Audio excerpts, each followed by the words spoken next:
ভোটের আগেই যুবসাথী প্রকল্প নিয়ে বিরাট ঘোষণা মুখ্যমন্ত্রী মমতা বন্দ্যোপাধ্যায়ের। কারণ অনেকের ক্ষেত্রে দেখা গিয়েছে ফোনে মেসেজ ঢোকার পরেও এখনো পর্যন্ত সে ১,৫০০ টাকায় অ্যাকাউন্টে এসে পৌঁছায়নি। আবার অনেকের ক্ষেত্রে দুটো কিস্তির টাকা এখনো পর্যন্ত যুবসাথী প্রকল্পে আসেনি। তবে এই দুটো কিস্তির টাকা আপনারা একসাথে পেতে চলেছেন। তবে কবে পাবেন, কোন তারিখে পাবেন, সমস্তটা থাকছে আজকের এই ভিডিওতে। এবং মাননীয় মুখ্যমন্ত্রী মমতা বন্দ্যোপাধ্যায় যুবসাথী প্রকল্প নিয়ে তিনি কি জানালেন, সমস্তটা থাকবে আজকের এই ভিডিওতে।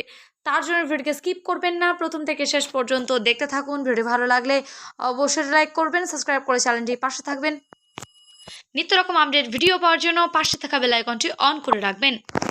যুবসাথী টাকা যারা এখনও পাননি, আবেদন করেও অ্যাকাউন্টে ১৫০০ টাকা ঢোকেনি, বড় ঘোষণা মমতার। গত মার্চ মাস থেকে যুবসাথী প্রকল্পের টাকা উপভোক্তাদের অ্যাকাউন্টে পাঠাতে শুরু করেছে রাজ্য সরকার। কিন্তু যুবসাথী প্রকল্পে আবেদন অনেকেরই অভিযোগ এখন প্রথম ২ কিস্তির টাকা পাননি তারা। অনেকের আবার অভিযোগ টাকা ঢোকার মেসেজ মোবাইলে ঢুকলেও অ্যাকাউন্টে টাকা এসে ঢোকেনি। এই পরিস্থিতিতে যুবসাথী প্রকল্পের আবেদনকারীদের বড় প্রতিশ্রুতি দিলেন মুখ্যমন্ত্রী মমতা বন্দ্যোপাধ্যায়।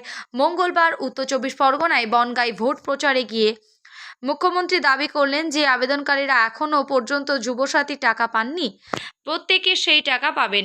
এই দিন বনগাঁর জনসভা থেকে মুখ্যমন্ত্রী বলেন, যুবসাথী যারা টাকা পাচ্ছেন তারা টাকা পাবেন, যারা এখনও পাননি তারাও পাবেন। লক্ষ্মীর ভাণ্ডারে যারা নতুন করে আবেদন করেছেন তারাও টাকা পাবেন। একই সঙ্গে মুখ্যমন্ত্রী দাবি করেছেন যে বেকার যুবক যুবতীরা যুবসাথী প্রকল্পে নাম নথিভুক্ত করেছেন, ভবিষ্যতে তাদের কর্মসংস্থানের সাহায্যও করা হবে। যুবসাথী প্রকল্পে যারা তাদের জীবিকার সন্ধান আমরা করে দেব। যুবসাথী যে মুখ্যমন্ত্রী মমতা বন্দ্যোপাধ্যায় জানিয়েছেন, ক্ষমতায় ফিরলে তার সরকারের প্রধান লক্ষ্য হবে সবার জন্য পাকা বাড়ি তৈরি করে দেওয়া। পাশাপাশি যে সমস্ত বাড়িতে নলবাহিত পানীয় জলের সংযোগ নেই সেই সমস্ত বাড়িতে প্রতিশ্রুত পানীয় জল পৌঁছে দেওয়া হবে। পাড়ায় সমাধান প্রকল্পে যে সমস্ত কাজের অনুমোদন হয়েছে নির্বাচন মিটলেই তা শেষ করা হবে বলে আশ্বস্ত করেছেন মুখ্যমন্ত্রী।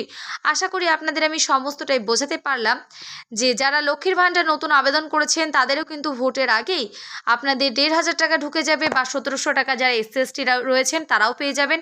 এমনকি যুবসাথী প্রকল্পে যারা দুটো কিস্তি বা একটা কিস্তি যারা পাননি তারাও কিন্তু এই টাকাটা পেয়ে যাবেন ভোটের আগেই। এবং তিনি যদি আবার ক্ষমতায় আসতে পারেন এই বছর ভোটের পর, তারপর কিন্তু তাদের প্রত্যেকের জন্য যাদের পাকা বাড়ি নেই তাদের কিন্তু পাকা বাড়ির ছাদ তিনি করে দেবেন, এবং তার সাথে নলবাহিত পানীয় জলের ব্যবস্থাও তিনি করে দেওয়ার আশ্বাস দিয়েছেন।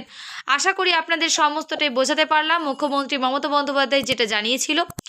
আশা করি কারো কোনো রকম প্রশ্ন নেই। যদি কারো প্রশ্ন থাকে বা কিছু জিজ্ঞাসা করার থাকে অবশ্যই কমেন্ট বক্সে জানাবেন। দেখা হবে নেক্সট কোনো ভিডিওতে। ততক্ষণ সুস্থ থাকবেন, ভালো থাকবেন।